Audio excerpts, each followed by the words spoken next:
What's going on, everybody? Happy Tuesday, Christmas Eve, because, tomorrow's Christmas, new comic book day and everything. It's like Christmas for us comic collectors. We get it every single week.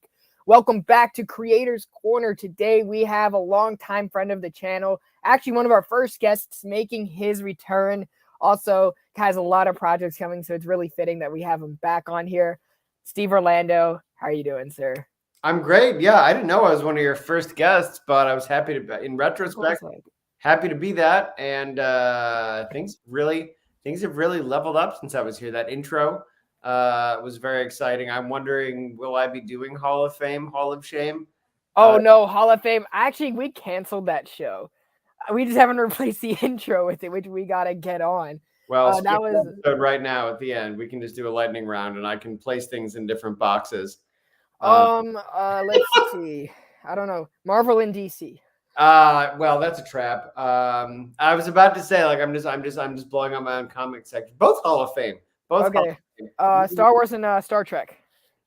I mean, listen, I know I'll get some opinions now, but I'm a Star Trek guy, so if I had to pick, it would be Star Trek to the Hall of Fame. And Steve Orlando is no longer welcome back to the show. I know, like for one of the first and now one of the last appearances. But I like my Star Wars too. But if you make me choose, it's gonna be Star Trek. But you know what the nice thing is? We don't have to choose. Right. This is a cool one. Scott and Emma or Scott and Jean? Oh God. Well, I mean, either answer is gonna make someone come for me. But as someone who I was a lapsed X-Men reader until Grant came over from Justice League, it's got to be Scott and Emma for me. Yeah. So.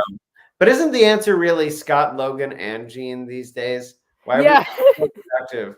If we're being politically correct with the krakoa era, I guess that's correct, and we can finally confirm that. I know a lot of people were speculating about it, but the Hellfire Gala cover released and it was Scott and Emma on the cover. I was like, that's interesting. Well, they're certainly both troublemakers, for sure. I'm so glad you said that about Scott. How can you not, man? I mean, he went and got himself killed, and now he's got to put on his Captain Krakoa suit all the time. Oh, I was even going to say in the Claremont and Byrne. Claremont and Byrne. I mean, and then he was just as someone who went through and recently reread all of Thunderbird's early appearances, he's just an uptight motherfucker in the 60s and 70s. Oh, yeah. That's why I'm excited for everybody to see Thunderbird come back and just start calling him One Eye again, no matter how many times he says not to. That was a wild dude. Thunderbird is a wild dude. It's funny. It's in the one shot that I'm writing with Nyla as well, but it's kind of like people in the real world die.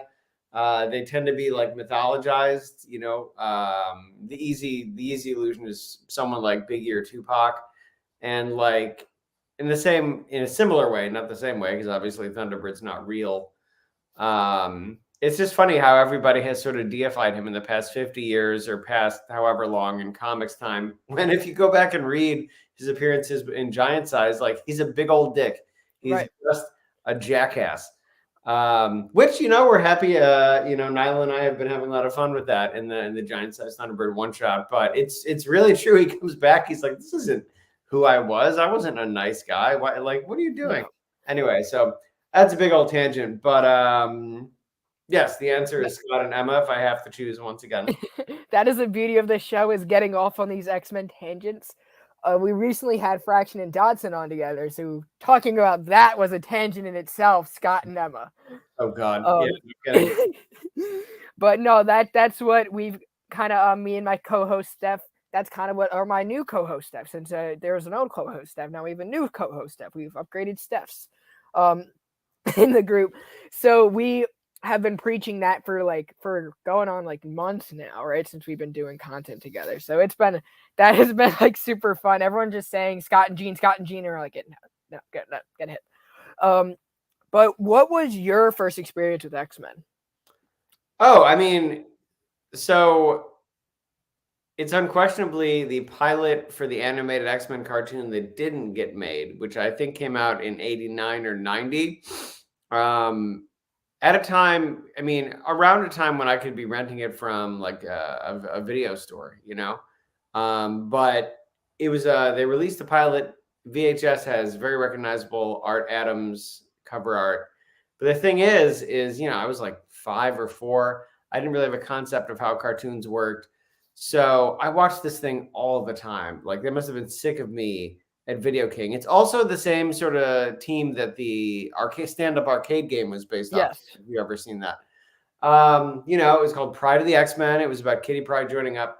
And I really that was my team. I thought, because we didn't have a comic store in my town. Right. So I thought Wolverine was Australian because his voice actor in that is Australian for some reason.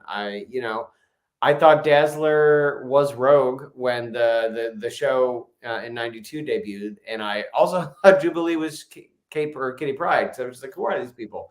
So that was, to me, like those are the headliners, and it is basically the giant-sized team, like a merging of like the giant-sized team with some of the original team, and then Dazzler because it was the '80s, and being half gay, I obviously love Dazzler. Always played her in the arcade game. Yeah. That was my first connection because there wasn't a real comic store where I grew up. And then once we got them, I was reading Uncanny and X-Men pretty much monthly, probably from the mid '90s. Before that, it was like, oh, they have a random issue at the bookstore on the spinner rack, Right. with no actual continuity or things like that. So Right. a lot of my first inroads to comics in general, but you asked about X-Men, are from things like the animated pilot, the arcade game, and also things like non-sport trading cards like the X-Men trading card series, because my father sold sports memorabilia and I am not a fan of baseball. Right. So I was like these cards. Yeah, exactly like those. And that's why I'm still think Mojo 2 is like a real power player, even though he's not. I don't like Mojo. Well, he had a sequel. He had Yeah. a sexy like John Holmes mustache sequel, and I really thought that he was like the shit. But of course, I had no idea if any of those characters mattered. So that's what Shatterstar's dope.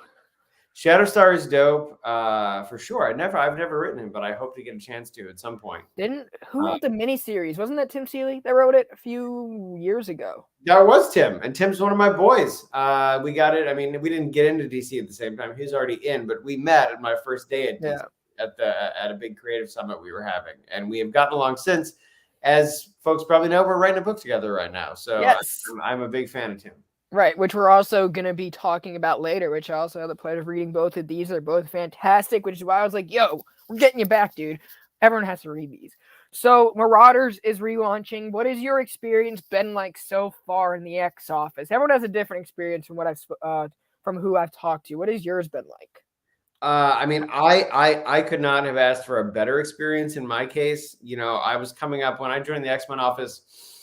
We're coming up on year 7 of me being in comics, and things happen behind the scenes, and you begin to get a little jaded, right? Like you can, if I'm watching if I'm watching a movie that I first watched when I wasn't full-time comics creator, like my boyfriend and I just rewatched Dark Knight Rises, and I just remember like my younger self being so naive about how I thought, I understood what was going on behind the scenes, and I had no idea.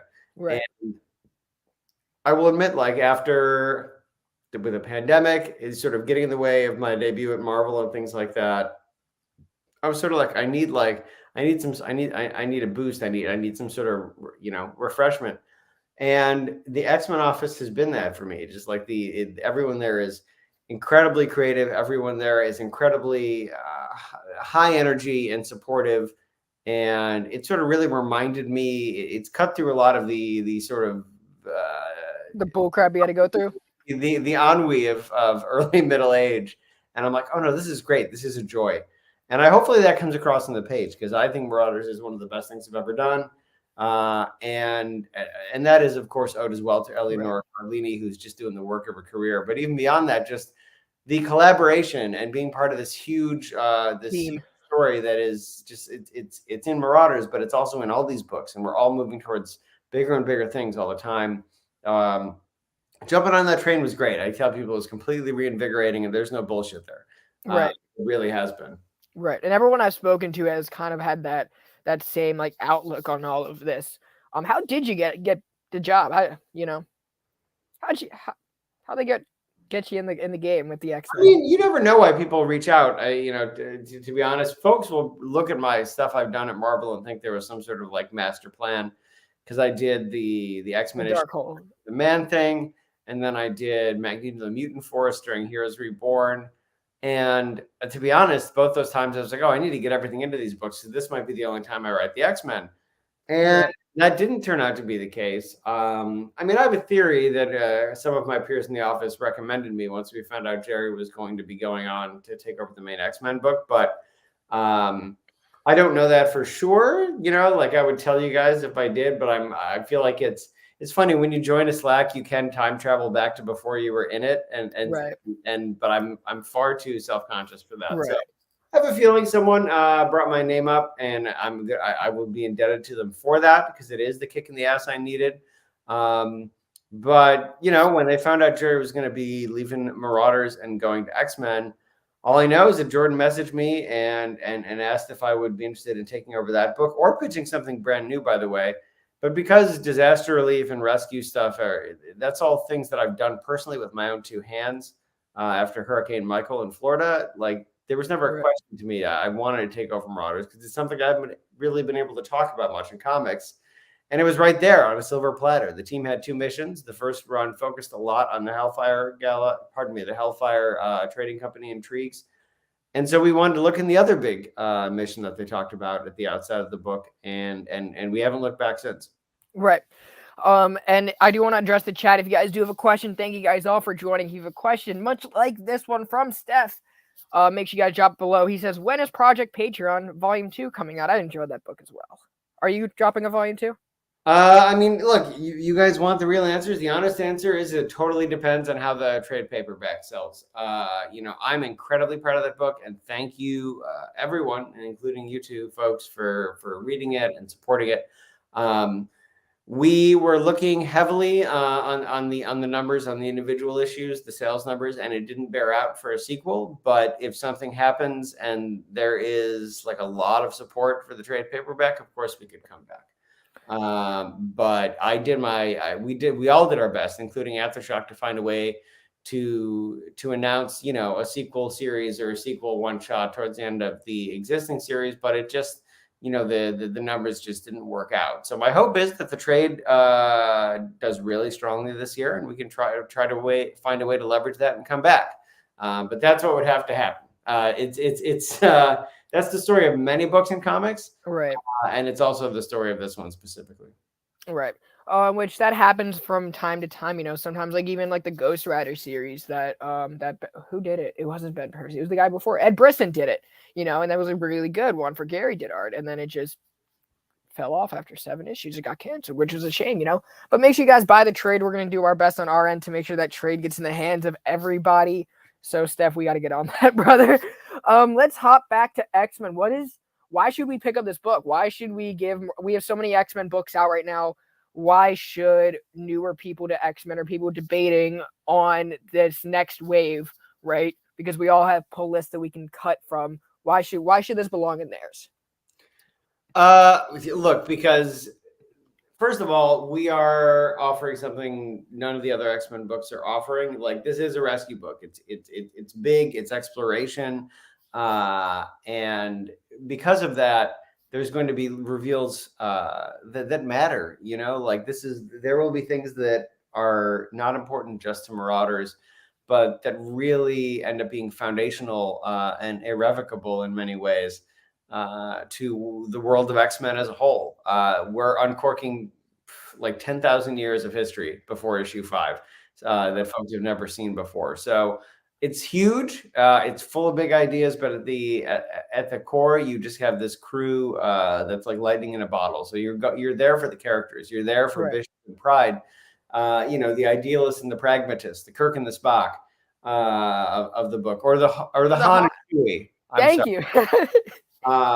Except neither of them are Chewie. They're like Han and a more reasonable Han. And I would say a Lando, or who was the guy who was like the monkey looking dude in there? Monkey looking dude? You don't mean Lobot. He just has a not Lobot. He was the guy who was Lando's co-pilot in Return of the Jedi. It was like Nim. I think that was his name. Oh, Nien Nub. Nub. Yeah, that man is a homie. He has like a pancake face. I remember Yeah. that.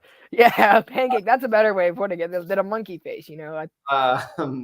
But anyway, like this is whether it's across space, whether it's across Earth, whether it's across time. This is a big, bold exploration book, and yeah, you're going to see stuff here you've never seen before in the world of X-Men. Right. Like for folks that have been following since the House of X era, I came into the office. I needed to like show people who I am and what I do. I took a giant swing in the outline for this book, and to my surprise, Jonathan Hickman not only supported it but said to make it even bigger. And that's where we're going with this book. So I mean, he's been incredibly supportive, and there's going to be whole swaths of history and whole worlds opened up to the X-Men universe that have never been seen before. And yeah, I'm just. I could. It's hard not to spoil anything, but I'm just like to have getting giddy about it. Yeah, no, I mean, like I said, it reinvigorated me. I could have given the elevator pitch to independent books and just be like, "Well, buy it, folks." But no, I mean, this is the book that reminded me that comics. Right. One of the best gigs. It's not an easy gig, but it's one of the best. I would say this book to me, passion-wise, just because like I've read probably about everything you've written so far in your career, maybe with the exception of like 2 or 3 books. But I would say this has the same heart and soul that Midnighter and Apollo did. So yeah, like that. It's like Martian Manhunter, which Martian was solid. Favorite thing I've ever did at DC when I was there. And similarly, I mean, this isn't. Martian Manhunter was a standalone gig. This is in the greater world, but that's the nice thing about the X-Men office. Things fit together. Everything matters, and to have this many creators on board with where we're going is really, really exciting. Plus, I get to write Cassandra Nova, who's really made the book for me. I mean, she's personality in all of its morbid humor is my favorite thing every issue, and folks will be seeing that soon. Right, I was really excited to see her pop in. I didn't really read a whole lot of the solicitations before. Like, I think I like glanced at it, but like I didn't really realize how big of a role that she was going to play, almost like an Apocalypse level when he was like running with Excalibur a little bit. So that was really exciting, and we haven't seen Cassandra Nova in a while. I think it's been, I don't want to say since Morrison, because I feel like we've seen her before, but like the most notable appearance. Oh no, you have, but it's been sparse. But she did appear in. She appeared in Astonishing under Whedon. She appeared under Sam Humphries in a book. I can't remember the exact title. It was an X-Men book. I'm sorry, Sam. And then she appeared in Tom Taylor's run of X-Men Red. X-Men Red. Oh, because Jean was wearing the suit. Right. I need to go back and reread that because that was a good book. I mean, but that was her last appearance, and so we did have to explore where she had been, what she was up to since then. And I tell you, I wish we came out in like early January, because she has a line in issue 1 that is basically the same thing Wanda fucking says to Doctor Strange, the Multiverse of Madness trailer. And I wanted the juice for that. I didn't want to give that up to that movie, because I think they both have a point. Wanda in the trailer is like, and when you make a mistake, you're a hero. When I make a mistake, I'm a menace. I'm a menace. These things. And Cassandra makes a very similar point in issue 1, where she says, "Oh, I kill a few 100,000 mutants, and which is like a drop in the bucket compared to Apocalypse and Sinister, and they get a council seat, and I get house arrest." Right. What's the difference? And I just wish we could have beat that trailer to print or public, but hey, it's okay. Great minds think alike, I suppose, or at least creative minds. Great is a little bit of a self-hand job, so we're not going to do that. But at least you get to lobby for that quote now, just be like, that was mine. I'm sure you read my script beforehand, Yeah, I'm sure they didn't. Let me tell you. Yeah, just completely pull a Bob Layton and be like, screw you guys. But how about you run down the team for us a little bit? Because we got people in the chat talking about other members of the team. I'm sure we want to hear it from you and your personal connection to the team members. Because we have a pretty extensive list that's really exciting. We have some new characters, some old ones, some lesser known, and some veterans. So how would you give us the rundown about that? Sure. Well, as I noted, Pride and Bishop are effectively co-captains. Bishop is also very busy being Captain Commander Krakoa. And outside of that, we then have Cassandra Nova. We have Tempo, we have Psylocke, aka Quanon, because Betsy Braddock is off in Knights of X, and she's Captain Britain now. I'm trying to count on my fingers, and then I ran my mouth, and I don't know where I'm at now. But then we have Aurora, we have Akihiro, Dakin Akihiro, and Your character. This is what happens when I'm like running my mouth and thinking about what I want to say about these people. Yes, and then we have Somnus, who we created in Marvel Voices, and gets. You have Lockheed. You can't forget about Lockheed. Lockheed's part of that team, man. Well, Lockheed has his own mission, as you'll see in issues 1 and 2, but he's definitely there. And there literally is a member that I can't see on the cover because I got so into running my mouth about these people I can't remember. Oh, wait. I cropped out like the whole cover. No, but it's okay. If I start again, I can do it. I'm already thinking about it. So it's Pride, Bishop, Psylocke, Aurora, Tempo, Akihiro, Somnus, Cassandra Nova. That's 8. Boom, I did it. Thank you. I've been working all day. And of course, then we have the 9th chair, which I keep teasing the 9th Marauder. But, you know, I'm a big Grant Morrison fan. And when they did the recruitment drive in Justice League in the late 90s, the 13th seat ended up being a floating chair. So there's really a question of not just what the 9th Marauder, who the 9th Marauder is, but even how many there are. And let me tell you, there's some fun ones. So anyone could really be showing up, and they do, starting pretty soon, let me tell you. And he will not, and folks will not expect, I shouldn't say, like, you know, last time I said folks will not expect things, it was Mammo Max, and there, of course, someone expected it. So someone will expect it, many will not, as to who the 9th. Were they created in New X-Men? Do you mean the Grant run or the Grant? The Grant. Let me think about how many people have been the 9th Marauder so far. Of the ones I've written so far, none of them were created by Grant. None of them were created by Grant. Of the people that have taken the seat or are planned to take the seat so far, none were created by Gmo. Is that true? Yes, it's true. Is it No Girl? Well, I can't spoil it on here, but I will say this. Last time I mentioned it, a lot of people guessed on Twitter, and no one got it right. And No Girl was one of the guesses, is all I would say. So no one got it right. All right, I'll tell Jamie Madrix that I'll be seeing him in the pages of Marauders soon. Jamie has, I think, is it out? Isn't his untitled comic out right now with Layla? Is X-Core still going on, or is that no longer a thing? What is it called? X-Core, is that still? Because I know he was in there. Oh, X-Core was a mini, but there either is a book out, which I think I saw it on Twitter. But if not, I know there is an unlimited book that he'll be appearing in. So I don't know, can't say the title of it, both because I don't remember and because I shouldn't break news that hasn't been announced. But it also might already be out. Yeah. I also don't want to be known as the one who breaks X-Men news. No, it's because I was like, Layla was on my list because she has been sort of quiet recently, right?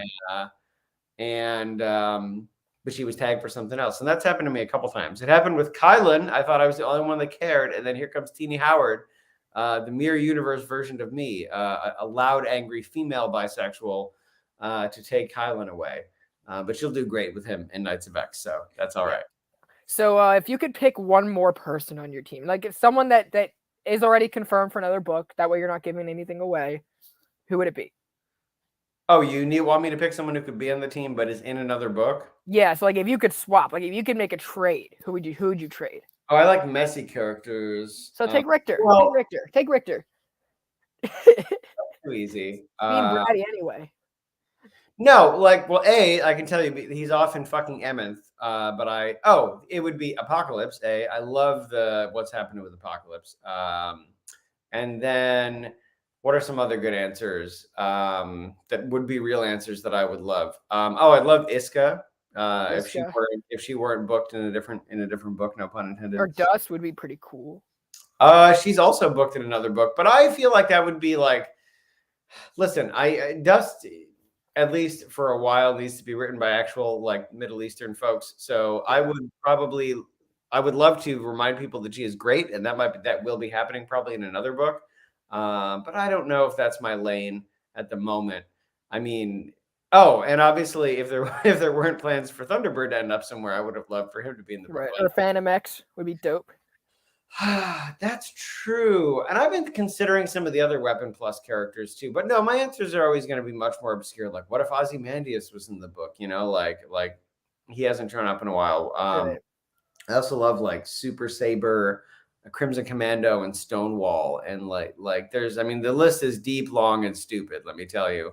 Right. But that being said, I will say another thing that I would have liked to do is folks know I'm doing a 2099 event, and I would have loved to use some of the originals I created there in the present. But you know, they're booked in 2099 and they're living in the future. But the new Cyclops and Phoenix that I created, I am so fucking into them. I need to find a way to get there. I need to get back to the future and do our version of the even further adventures of Cyclops and Phoenix. But this is not a book announcement. I have no idea if I'll ever be able to go back, but they're in the 2099 event, and I love them. So if that ever happens, we coming back here to be like, yeah, we kind of not really called it, you know. Like, come at us, CBR, all you want. But it happened here, not in some exclusive interview. But this is great so far. So like Marauders is based from what I've read, it is a space pirates. So if you guys like Star Wars, Star Trek, and you like Johnny Depp, Pirates of the Caribbean, you're gonna like this book. It's pretty dope. First 4 issues are definitely in space, fighting the Shi'ar, giving us a little bit of that 90s flavor. There's giant behemoth class destroyers. There's a whole secret sect of Shi'ar history that we find out about very quickly. Also, Sal Phoenix, Furthest Adventures of Cyclops and Phoenix. Guess what? If I do that book and call it that, I'm not giving you a dime. You should, because that's my show. You'll at least give me a quarter of it. You know. I will give you another hour of my time because that title is great. Oh man, yeah. So yeah, that's honestly like with the Shi'ar Empire. I'm gonna be very honest. I've never been the biggest Gladiator fan. Like, what was it? I was reading War of Kings, and Gladiator was like a heavy player in it. I was like, yeah, you just suck, and you just confirmed why you suck. You suck. And are we gonna see Vulcan? Are we gonna see more Vulcan in this or Corsair? Do you have plans for them? Well, so Gladiator does show up, as you might imagine, and the rematch between him and Cassandra Nova is one of my favorite things. That's in issue 3. Corsair, unknown, but in the case of Vulcan, he falls under definitely something big happens somewhere else. So you will be seeing Vulcan, but it will not be in Marauders. Where will it be? It'll certainly be in a book I read that was going to print within the past 2 weeks. So he's certainly showing up and has some great moments, but he is not in the Marauders. Oh, I'm sorry, but he does have. I legit read a great book with him, written obviously by somebody in the X-Men office last week. It was last week. What's time? So you'll be seeing him very soon.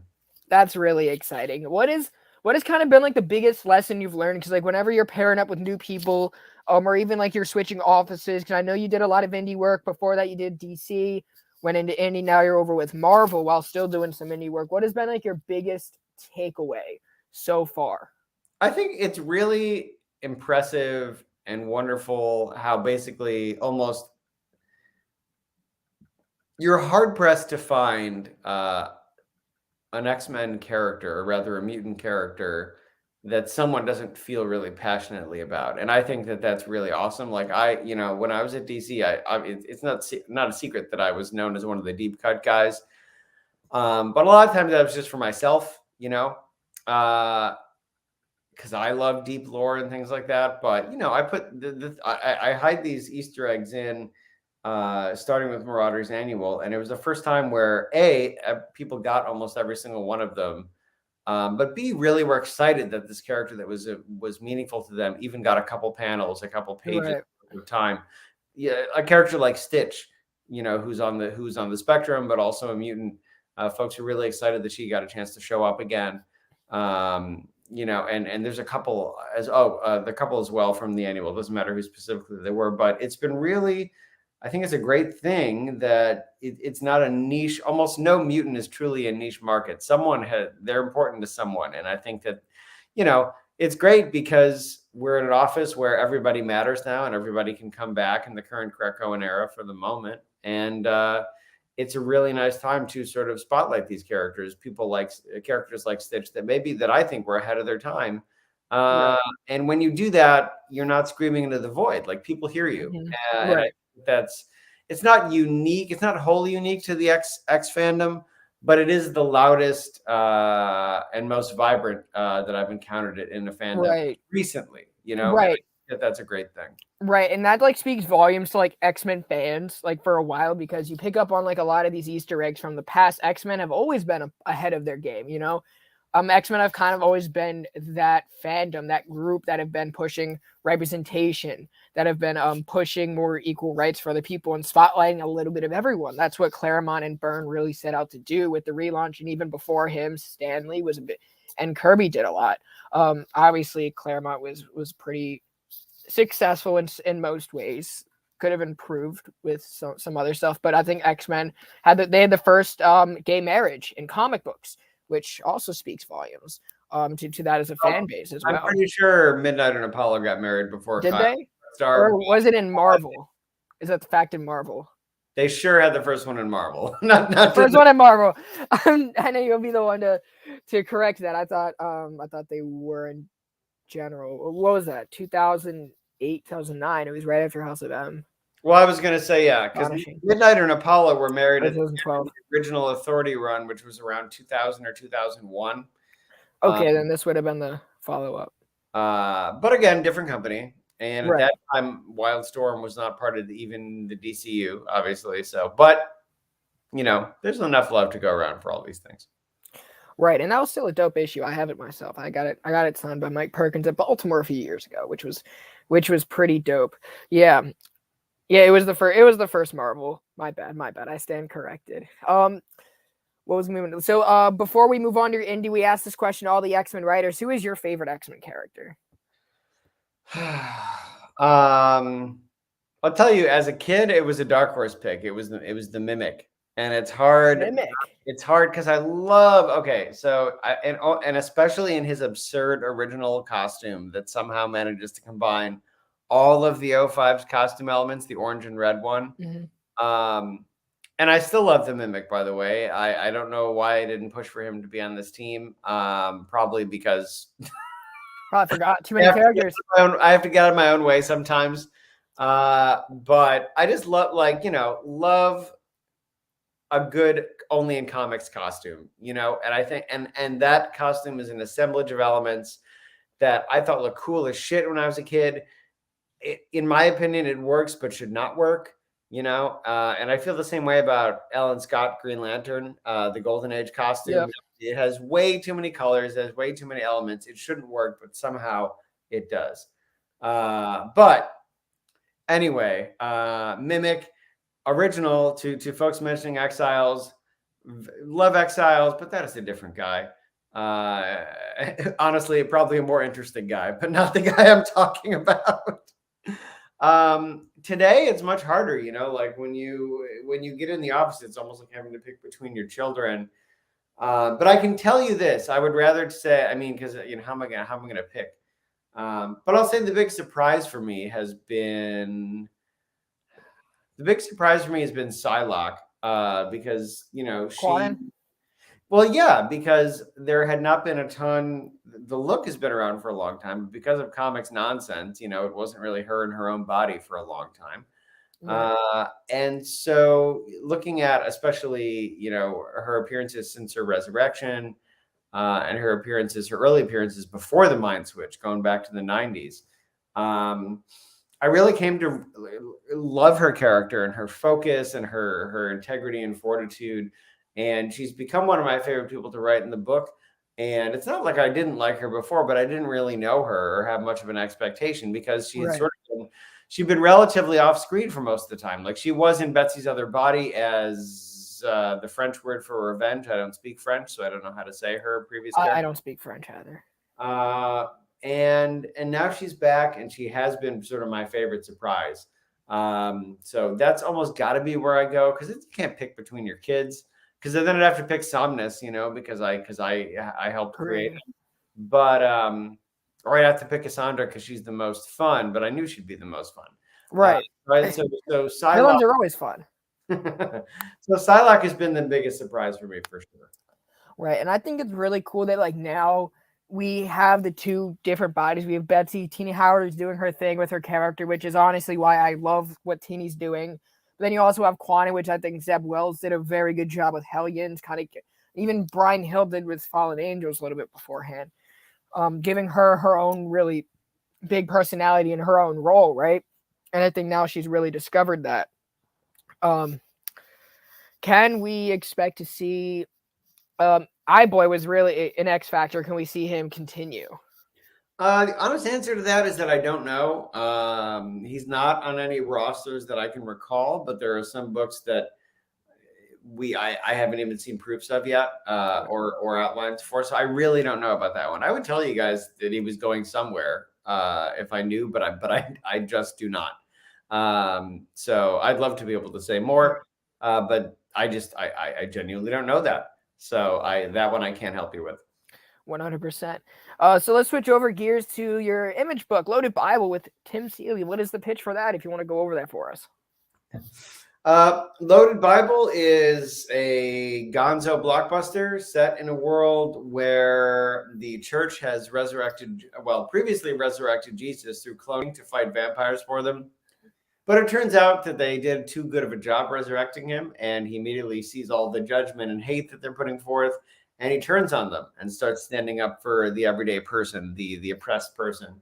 And so as the new book kicks off, the church has not learned from their mistakes, and they've resurrected Dracula to become their new Red Pope and form a union with an unholy union with the vampire clans as a way to sort of push back and overcome this community that Jesus is building. So it is just a big Dracula versus Jesus post-apocalyptic action book. It has some real things to say about things like love and faith and things like that. But at the end of the day, it is supposed to be a fun romp, an ode to the comics that I would pick up in the 90s, like almost as if you found something in a quarter rack from that time that you never read before. Like, it's like a time capsule book. But at the end of the day, we're just here to see Jesus effectively be like a more radical version of what I was working with in Wonder Woman, of all things. Right. Like, he is inherently good. He is, all the things that at least I was taught the original person is, and then all the things that organized religion since his death have gotten wrong. And he's there to fight vampires and fight the corrupt and fight Dracula using wild technology and some science fiction shit. I kind of thought that this had like a lot of Black Knight vibes going on in it, kind of like the whole like resurrection. And I just had Cy Sparrow here on, so that was a whole conversation and a half. I kind of like the whole Game of Thrones or like Last Kingdom kind of vibes going on. I think I love medieval stories, especially when it's like futuristic. It's like, what if those governments still would have? Do you and Tim have any plans on like kind of getting into the government side? Are you guys more sticking to like the symbolism of what's going on? I mean, you'll see a bit how the day-to-day life works for sure. I mean, it's only 6 issues, and we want to spend, we need to put the love in so folks know what this version of Dracula is about, where he comes from, and we also need to put the work in so you can see how Jesus's community works and things like that, which is called the reliquary. At the end of the day, like, it is a big action book, but you'll see what life is like on the streets of New Vatican City. You'll certainly see what life is like on the streets of the reliquary. And when those two things mesh up, a lot of stuff is going to blow up. But we are what we are rallying around is this sort of like, Dracula as the dear leader. And it seems absurd, but plenty of unholy pacts have been made in real life politics. And so this is supposed to be a wild gonzo version of that. It is not like Jesus Freak, but Joe is one of my mentors. So I am familiar with that book. Joe Casey, Joe Kelly, Steve Siegel, and Duncan Rolu are the people that taught me comics, how to write comics, how to make comics. Oh, no way. So I absolutely am familiar with that. But no, we are Joe's book is probably smarter. Si's book is probably smarter. We're here for big dumb action, especially between me and Tim. Two guys who just love a Jean-Claude Van Damme movie, much of the chagrin of our partners. And that's certainly what we're delivering with you, or we hope to, in Loaded Bible. So when did you and Tim get started doing this book? Because I know you guys have known each other for years. We started last year, but the truth is I was a fan of the original Loaded Bible when we met in 2015, and pretty much from that day I've been like, fuck, you have to let me bring this back. You have to let me bring this back. And he was like, yeah, whatever, kid. But since then I wore him down. And then we were both working with Mirka Andolfo's studio Arancia, who are our co-creators on the book. And once we were both in-house with them, it was like, shit, this is the right time to do it. We realized that New Comic Book Day was on Ash Wednesday this year, and it all just lined up. We realized we had to get it out this year. But it's been something that I've been sort of, trying to convince him to do since we met, so almost 7 years ago. And that's because it really, the initial series was also very provocative and blunt and bold in a way that I think was really appealing, and it meant a lot to me when I was younger. So yeah, I mean, now Tim has been crushing it for a long time. I mean, since he wrote that book that I read when I was younger, and then we were working together at DC. And now I'm here, and I've got something to say about it. So I eventually wore him down. We put the story together, and it ends in an amazing place. And we're really, really proud of it. But it's funny because I didn't realize until after I started writing it that a lot of these ideas are things that went into the Wonder Woman run. Right. Radical compassion, radical love. Although she's actually probably more radical than Jesus in reality. He's happy. Oh yeah. He's happy to slaughter a vampire every now and then. Diana will kind of think twice and give it at least 2 or 3 more tries, before she actually does anything. But we are wanting, I mean, everything that we want to do is getting on the page in this book, and it's there's some wild shit coming. But you know what? Like, we're writing a folklore character, a modern folklore character as a superhero, and he's got a lot of weird powers. So I'm happy to be using those as superpowers in the book. As for Siegel's brief run on Uncanny, I'm seeing in the chat.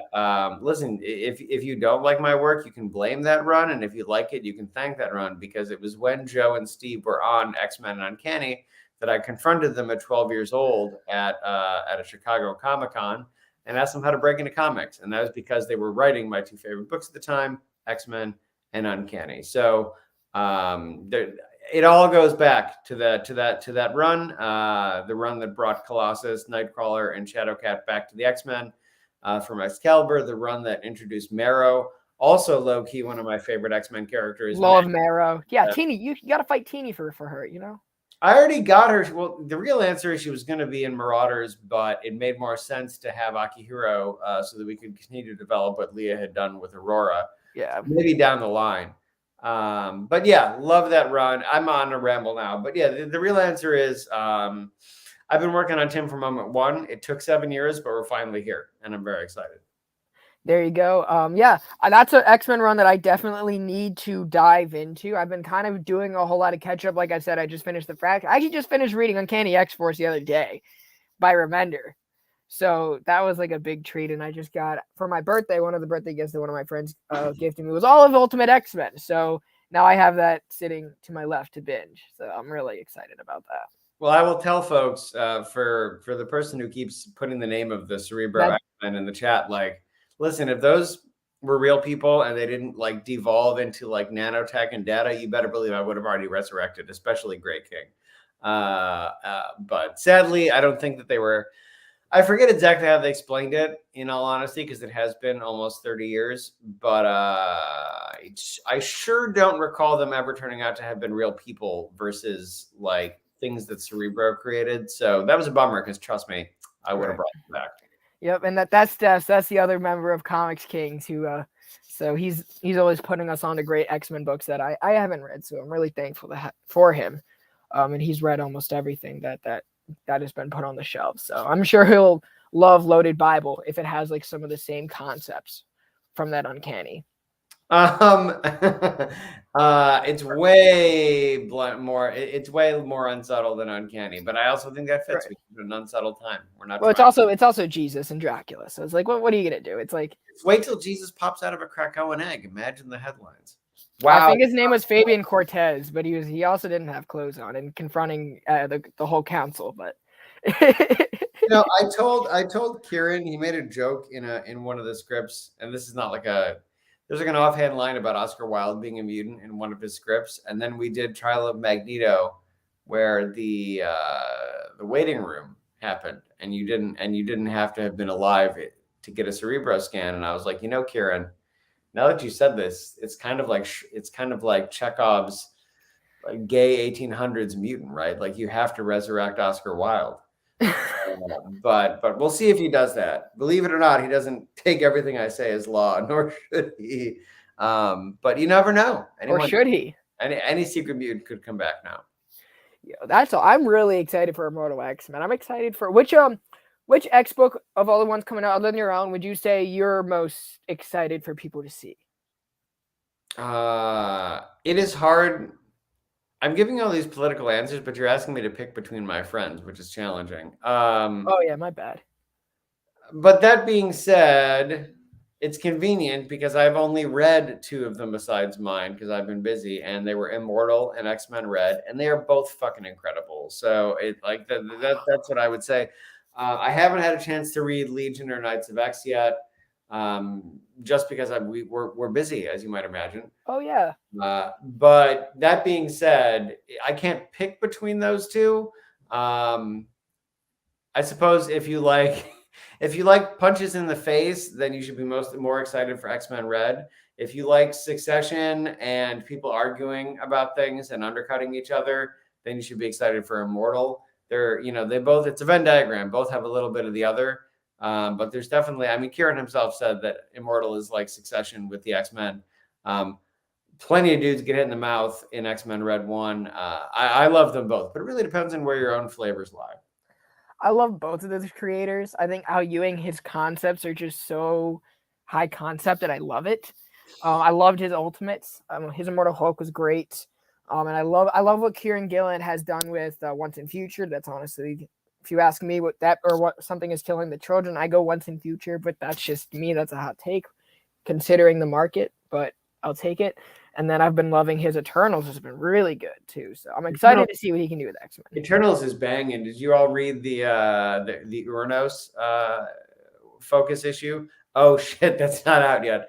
Ignore me. That comes out tomorrow. Heretic, I think it's called, right? Yeah, it comes out tomorrow. It's great, and we can talk about it anytime after tomorrow. But I loved that issue. Yeah, I love Eternals. Yeah, man. Oh, you're holding it.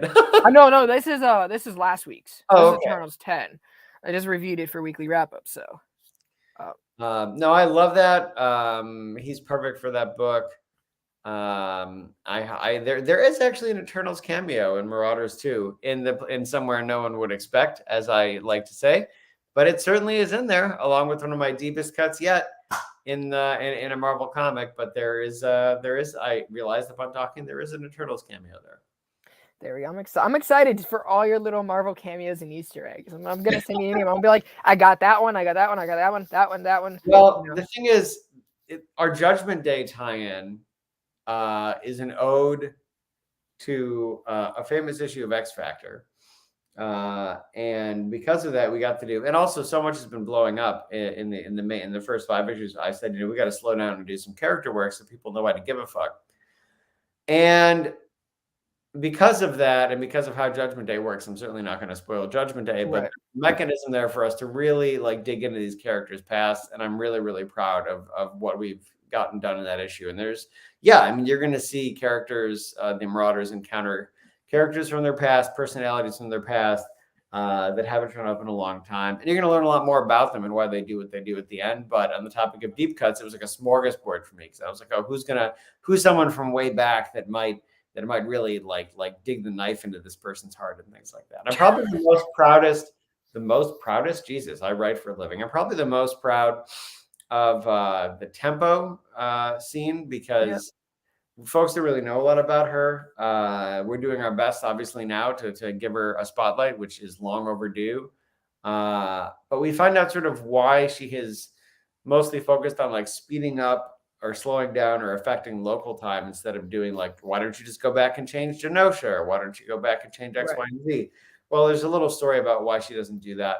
That is sort of unique to her, and I'm really, really proud of that. And it casts a whole new light on a Mutant Liberation Front member that I've wanted to do better by for a long time because of nerdy reasons, and now we're on the road to doing that. So that's issue 6. We're way ahead of ourselves, but for folks who like characters from deep time showing up, don't worry, it's going to happen. Issue 6, Judgment Day tie-in.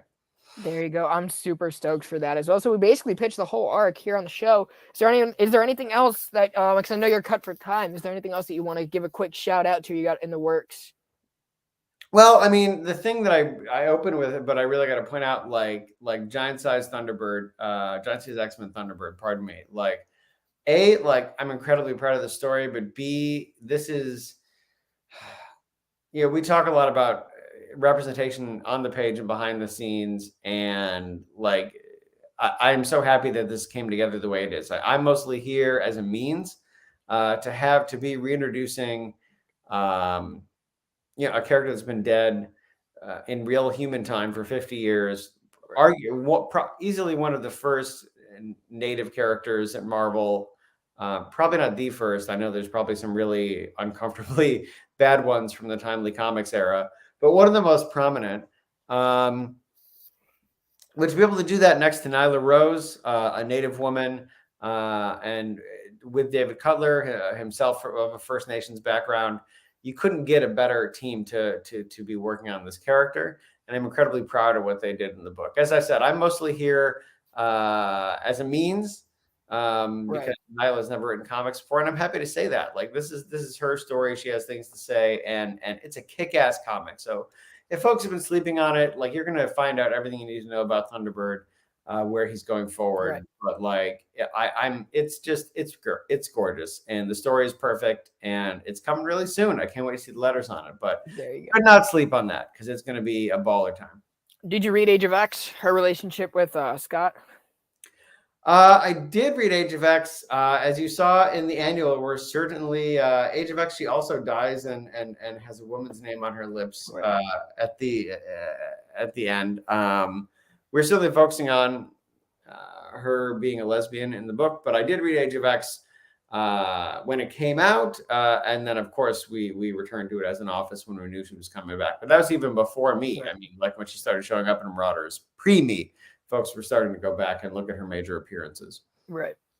That's awesome, man. I'm really excited for this. I know you are too, based off this conversation. Oh, and the 2099 series, man. Like I didn't even talk about that, but it's a Murderer's Row of artists.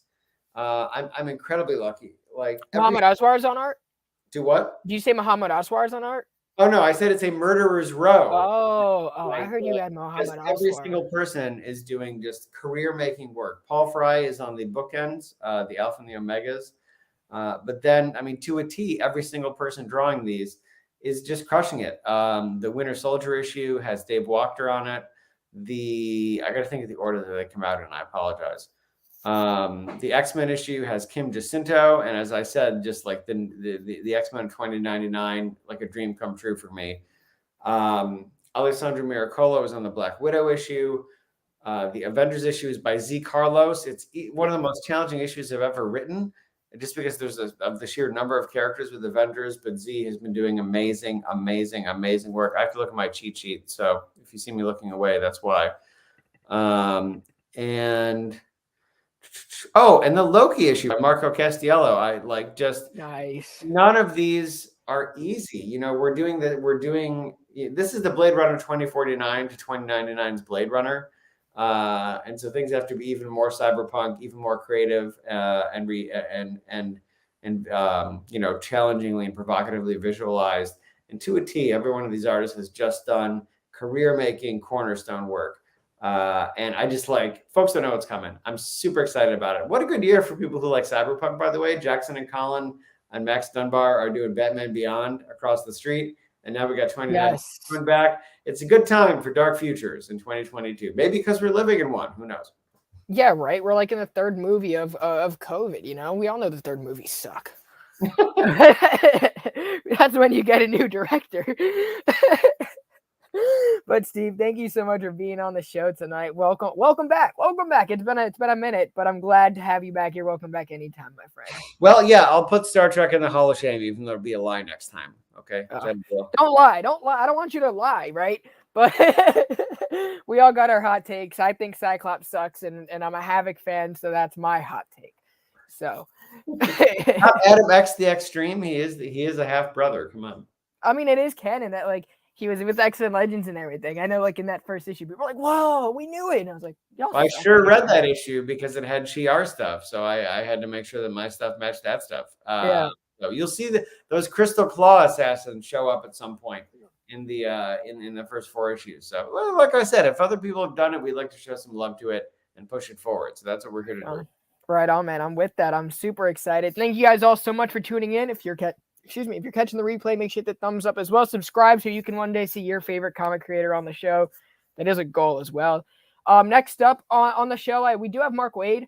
I think it's April 15th. Might have something earlier, but from what I can remember, Mark Waid is next. So I'm really excited about that. Another one of my favorites. So hope you guys are ready for that as well. Again, Steve, thank you so much.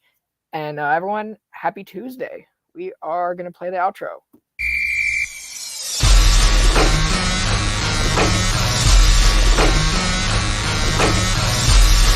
You know, that's a good thing, baby.